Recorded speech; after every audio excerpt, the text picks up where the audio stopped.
Hello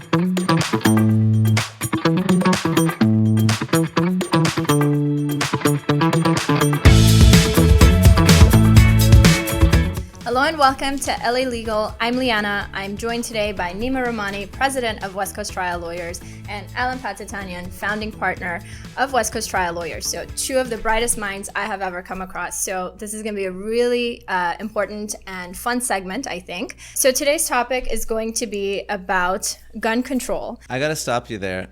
Today's topic is not going to be about gun control. This is about Sandy Hook and the victims holding the gun manufacturers civilly liable for their negligence. Gun control is when the government restricts your right to own a firearm. So this is something completely different. But I think we should talk about that still. I'm happy to talk about gun control, but that's the gun nuts way of misframing this issue, which is a very narrow one. But I'm happy to talk about gun control as well. Before everyone loses it, let's talk about Sandy Hook, okay? Sure. Breaking news. So Sandy Hook, for those of you who don't know, 9 years ago, a gunman entered Sandy Hook Elementary School where he killed 26 people, 20 of them children, 6 of them teachers and faculty. So since then, the families of the victims have been in heavy litigation with Remington, which is the gun manufacturer of the AR-15? Yes. AR-15 rifle that was used in the killing. So let's talk about what you guys think about this, right? I mean, this is a historic settlement that came in. $73 million was agreed upon by Remington's insurance carriers and the families. So what are your initial thoughts? This has never happened before.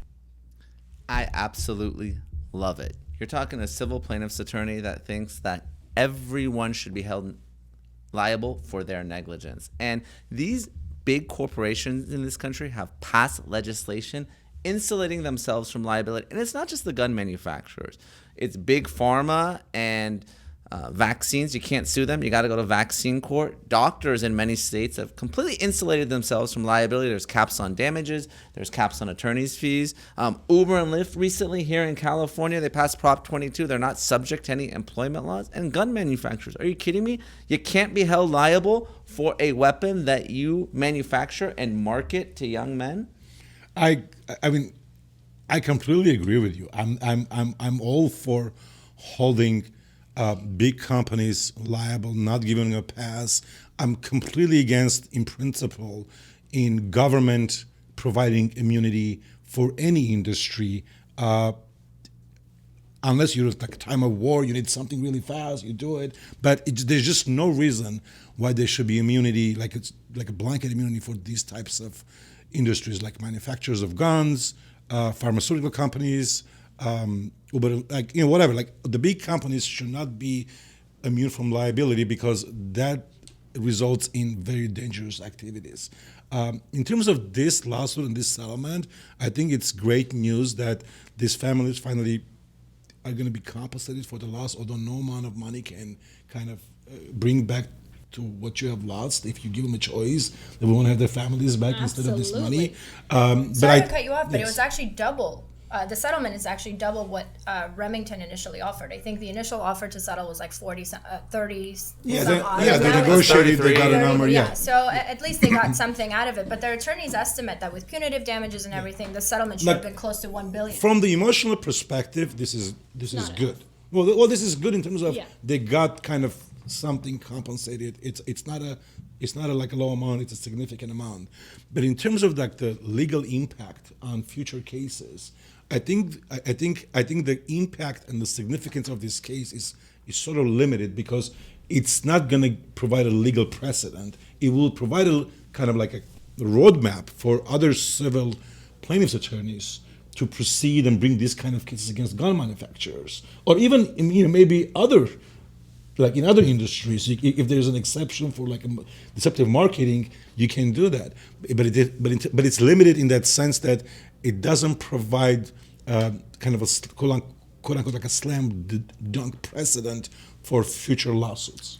It just gives a roadmap. I mean, I think it's huge. That roadmap itself is huge because I think when we call it just a roadmap, it kind of diminishes what happened here. I don't know if you agree, but I think it's huge because this has never happened before. And I think a lot of, there's a lawsuit that we had talked about earlier in California. I think this is going to be a big step in the right direction where people are going to be, other plaintiffs' attorneys are going to be using this creative way to circumvent a federal law to drive forward their own cases. Well, you're not circumventing the federal law. The federal law itself provides the exception, saying gun manufacturers cannot be sued for deaths or injuries resulting from gun violence, for misuse of the gun or the criminal activities. And then there's an exception that's saying, but they can be sued, but if the under the state laws for deceptive marketing practices. So the law itself provides that exception and allows you to sue them. Because it just carves out that area that just because you're immune from direct liability for manufacturing a gun, you still need to behave and not aggressively market your guns to specific groups or specific ways. What happens is these gun manufacturers are so greedy that they take like a rifle, for example, which is not used for like self-defense or anything else, right? It's for hunting purposes or for military purposes. And they make it not automatic, but they design it in such a way that you can very easily modify it to make it automatic. And they market that design to you to appeal to you that, listen, if you buy this, like they don't say it explicitly like that, but they have creative ways of marketing to the 18-year-old, a 19-year-old that, listen, you spend $300, you buy this gun and take it somewhere else for $50, they can make it automatic. Yeah. That's the problem. You're awfully quiet. What are your No, I agree. And I just want to spend some time talking about the history of how we got here, because maybe folks know, but maybe they don't. And, and the case that you were talking about, the recent case, by the way, is the San Diego synagogue shooting case that is following along this same roadmap. But the way we ended up here, obviously Sandy Hook happened. But setting that aside, in 2004, there was the Maryland sniper case. And those victims sued the gun manufacturers who settled for, I think, $2.5 million, if I recall correctly. And in response, in 2005, Congress passed a law, was signed by George Bush, that insulated these gun manufacturers from liability. Normally, manufacturers of any item are subject to liability for products liability, direct causes of negligence. Now, there are some exceptions, the most notable of which Alan and Liana talked about, which is the marketing. You can be sued for deceptive marketing, unlawful marketing. And maybe that exception has swallowed the rule, but that's what we're talking about here, because normally these gun manufacturers don't face liability for these mass shootings. So the family sued, and through some clever lawyering, they really blew through this exception. And as a result, Remington had to file bankruptcy. Remington being the oldest gun manufacturer in the United States. They're now in Chapter 11. And their insurance companies paid out, I believe it was the full policy, the $73 million. So whenever you get a policy limits, I think we're all going to be happy there. I think it was between 4 insurance companies. So, okay, you mentioned insurance. Let's talk about the liability here, right? And accountability, right? Because this case, the parents have said it. I think we all know, as Alan alluded to, it's not going to bring the victims back. It's not going to bring those kids and those teachers back. But this is about accountability. So if Remington, let's just say, they're not reorganizing, they go into bankruptcy, so they can't pay out, their insurance company kicks in. Is it the insurance company that's on the hook? Are they now, liable? Is there really accountability on the gun manufacturer itself in this case and moving forward? Yes, I mean, and this is how accountability will work. Let's say I'm an insurance company, right? And Nima is a gun manufacturer, and we're faced with this settlement. Nima would never What's be a happened? Well, that's why I'm making a gun manufacturer. You don't think what I'm doing? I'm slowly turning him. Yeah. So let's say Nima is a gun manufacturer, and I'm the insurance carrier, and we both have a meeting this month. We'll talk about this case, what's going to happen with the policy renewal for the next year. And he's a gun manufacturer. And I'm going to tell him, hey, Nima, we never thought this is going to be a problem. We never thought this will happen. But now I think we're exposed, So here's what we're going to do, Nima. We're going to change our policies. We're going to have an exclusion for this kind of deceptive marketing practices. We're not going to cover you for marketing practices. We'll still cover for your regular liabilities, everything else, but we're going to carve out an exclusion. Anything that happens that they sue you for your marketing practices, it's on you. That's how the insurance company will deal with it. That's why they will never be on the hook for it. Or they will say, if you want us not to have this exclusion, then you need to. The amount of money that you have to pay is so much. It's like buying earthquake insurance in California. It's so ridiculous. Like, I don't know how many percent of the people in California have earthquake insurance. It's just ridiculous how expensive it is. So that's how I would address it. So I think the whole burden really falls on the gun manufacturer. Insurance carriers don't care because with a simple one line of exclusion, one page, they can get rid of the liability from their books. Yeah, if these families can force one of the biggest gun manufacturers into bankruptcy, it is going to affect change. And like Alan said, these insurance companies, they're not running a charity. They're in the business of making money. And it doesn't matter if it's auto insurance, it's liability insurance, any type of insurance. And when they see this exposure, they're going to change their behavior. They're going to either not cover it, like Alan said, or the premiums are going to go through the roof. And there's a reason that Glendale, California has the highest auto insurance premiums in the entire country. You know? Because insurance companies... I live in Glendale. What did I do to you? Yeah, but they know what they're doing, and they know when there's exposure, and they're going to act accordingly. I think insurance companies, in terms of, I hate insurance companies. So do I think insurance companies really work for the devil, but I think insurance companies really they bring everything to like a science. It's all about money for them. It's all about they analyze they're really good at analyzing risk benefits. They're in this to make a lot of money, and they do a good job of doing that. And they're not gonna cover gun manufacturers for this kind of practices in the future. My prediction is, in the next policy there'll be an exclusion for this kind of deceptive practices. How long until we trial lawyers put all the gun manufacturers out of business, Alan? Is it going to be 5 years, 10 years? I don't think it will ever happen. Let me ask you guys this, though. What do you think is the root issue here, right? Why do we have so many mass shootings? Is it the manufacturer? Is it too many guns? Is it not enough guns? Is it lack of education? Like, what is it, in your opinion? Let's take a step back and start from there for a second, right? What is it that in our society causes people to get their hands on their guns and go on these mass shootings? Well, it's not just ours in the United States. There have been other mass shootings in other countries too. In my opinion, I think it's a combination of two things. I think it's lack of attention to the mental health issues that our youth face sometimes, and in combination of this kind of weapon, this kind of deceptive marketing practices that makes these guns so easily modifiable to more like dangerous weapons. So I think it's a combination. For me, it's just a combination. We focus so much on the gun issue and the gun manufacturers that sometimes we ignore the root of the problem sometimes, which is the mental health of our youth. It's like we're kind of used to, in this country, especially in this country, to treat symptoms and not treat the real disease, to make sure that people are free from the disease instead of just keep getting sick and making money from their from treating their symptoms. Yeah, I mean, it's a very complicated question. It's not necessarily a legal one. We're talking about public policy. We're talking to politics. We're talking the Second Amendment. I mean, there's so many reasons. One is obviously easy access to guns, and not just guns. The AR-15 is the gun of choice for school shooters, right? Mental health issues. I mean, there's so many problems in this country related to crime and violence. And, it's just outside the scope of this podcast. We'd be spending hours here. Yes. And live examples in other countries really prove that point, Nima, is that while if you, let's say you ban all guns, right? While banning all guns may reduce gun violence and gun-related deaths, but it doesn't reduce the overall like murder rates. Like England banned guns in 1997. This is a great example. Their gun violence has dropped significantly, but their murder rates kept rising because the killings with knives and blunt objects just skyrocketed. Yeah. So the focus, but if you just focus on guns, but you're talking about murders, but as far as mass killings, correct. Yeah, someone's not going to go stab like 26 people and kill them. Correct, I agree. Yeah. But the thing is that my point is that if you just focus on guns, you're never going to solve the problem of violence in terms of like the murders and what's going on in your society. You got to have a combination. You got to have a kind of mixed approach. You're focusing on guns, limiting like these like dangerous like AR-15. Don't let them become modifiable, and also at the same time putting a lot of money and effort and incentive into educating our youth, make sure they have good education, homelessness, drugs.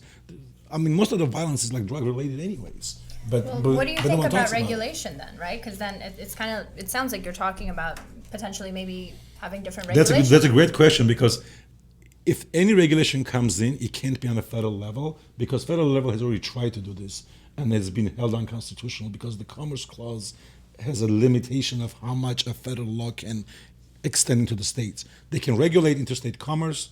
They can regulate some activities that have an effect on interstate commerce, but most of the laws that are directed to the boon to the inner cities, the problems, the federal government doesn't have a reach. Yeah, and which is why most states it has to be on the state level. Yes, right. Yes. Which is we have different gun laws than does Texas. That's the reason. Yes. God bless California. Tell us how you really feel. Okay, let's talk about what are your thoughts on gun regulation, because ultimately this is where we're headed, right? Something like this comes out in the news, immediately people are talking about gun control, no gun control. What are your He wants to get rid of the Second Amendment. What are you talking about? Yeah, I know. Well, that's what I'm trying to get at. Without I'm trying not to get canceled by telling you my real feelings, but look, I'm a former prosecutor, and I've seen what gun violence does. And look, you're right. When it comes to murders, maybe it won't affect the murder rate, but I'll tell you what it will affect. It'll affect the mass shooting rate. It'll come down significantly, and it'll affect the accidental shooting rate. I don't know how many people are accidentally stabbed and they die, So it's a huge issue in this country. We have the highest rates of gun violence of any country in the world. I mean, it's just astronomical, and it's something that has to be solved. But if you bring up guns to anyone in this country, it is a political loser. The NRA is the most powerful lobby in this country. I fully expect that this quote loophole is going to be closed pretty quickly at the federal level after this landmark settlement. So it's really a non-starter, in my opinion, politically, despite my own beliefs that there should be significant gun control in this country. What would that look like for you, Mr. Former Prosecutor? Like, what is more? Is it the timeline between when you apply for a gun and, is it the background check? What is there's so many things, from just banning them altogether, limiting to law enforcement and military, to banning certain types of weapons, semi-automatic weapons that can be modified, to really stringent waiting periods and background checks. But again, doesn't matter what I think or what I want. It's just not going to happen, at least where we are politically in this country. So it's a waste of time to even argue it. I agree. I mean, the issue of the Second Amendment and the gun control, it's older than all the other big political issues like abortion. This gun control, the Second Amendment, it comes from from the foundation of this this nation, and the reason it's so rooted in the American society is because it was the ability to kind of bear arms that allowed them to kind of do the revolution and create and give birth to the United States. So it has really deep roots in the DNA of the American people who came here, who founded this country, who went up against the King of England, and they won the revolution. So because of that, there's something American about owning a gun. I agree, and it's a political loser. Obviously, Republicans, we know how they feel about gun. Democrats, and you're talking to someone who's very liberal. Those Democrats that support gun control in those purplish states, they get voted out pretty quickly because the NRA, they vote as a bloc. So, there's certain things that can and should happen in this country to prevent gun violence, education, mental health. I think we're much closer to, for instance, legalizing drugs or decriminalizing the vast majority of them than we ever are to gun control. I don't think it's going to happen in my lifetime. Yeah, I agree. I agree. I agree. You agree? I agree on that, yeah. It's I don't think it's ever going to happen, in my opinion. It's such a strong, and it's backed by this, and their support is the Second Amendment, which is in the Constitution. This is an issue that's very polarized. Most people are not sort of floating around in this gray area. It's either yes, we need strict gun controls, versus no, we don't need any. We're fine. Here's an interesting argument that I read yesterday, actually, in preparation for this. When the topic was brought up about maybe having more stringent regulation, right? So say you apply for a gun. I don't know how that works. I assume you apply and then they do a background check. They give you your gun. There should be a longer time period, so therefore they should do a more thorough check. So the argument against that was, well, that's infringing on my right to have a gun because it's going to take too long. My initial reaction was, what is your hurry? As long as you're getting your gun, why do you need it right away, right? So are you trying to get it to commit a bad act? Listen. It's the same argument. The same argument applied in abortion cases when they're trying to put limitations on the time. The argument against it was why are you infringing on my right to have an abortion this time or that time? I think if you talk about practicability, there's no difference, right? Those are good things.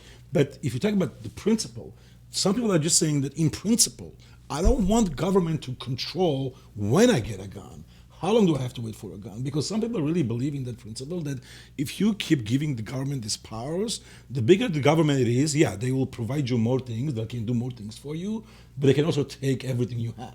I agree with that, but abortion is a personal choice that you make for yourself. Having a gun is a personal choice. Yeah, but too, what? that How do I I know know you're myself. not going to go on a killing Listen, spree? That when you're saying abortion is a personal choice you can make for yourself, the other side is saying it's Yeah, a you're personal killing- you're choice killing a that you're lot. killing someone Yeah. else. You're actually more criminal than someone who's buying a gun. Is the argument? And by the Because way- at Support least me. No. I'm because very at least the pro-choice, gun, but I understand the because argument. at least the gun, it's like it's vague what you're gonna do with it. But I know when you commit an abortion, you're killing someone. Right. So that's the argument on the other side. Thoughts? Well, obviously, like, I'm very pro-choice, but I see the argument on the other side. I am I see it pro-choice. too. Yeah, I see it too. No. I am pro-choice. I'm not too. saying that's your I'm argument. saying they have a legit argument. It's really, it becomes a slippery slope. That's my Yes. point. If you just say, you know what, for guns it's okay to wait 30 days, but for this not, because listen, it's the Constitution, it's the amendment. You can't, if you are reading the right to have an abortion into the Fourth Amendment, you can't say the Second Amendment doesn't give you the right. 14th. I mean the 14th, yeah. Yeah. The Fourth and 14th combined, yeah. By the way, speaking of abortion, I just want to say, and it's a very similar issue in many ways. I think for the Republicans, that's a loser. Obviously, almost all Democrats are pro-choice. A lot of Republicans are pro-choice, and that's something that the Democrats always try to kind of slip into elections because it's going to be a loser. It is. I agree. It is, and it's going to be interesting to see what the Supreme Court does with the Texas abortion law that they've heard, and I think a decision is going to come out in the next couple months. So it's going to be fascinating to see what happens because there are parallels that you guys raised with respect to both issues. Yes, I agree. If you like what you heard today, please follow us on all podcast platforms, follow us on YouTube, and stay tuned for another segment next week. Thank you.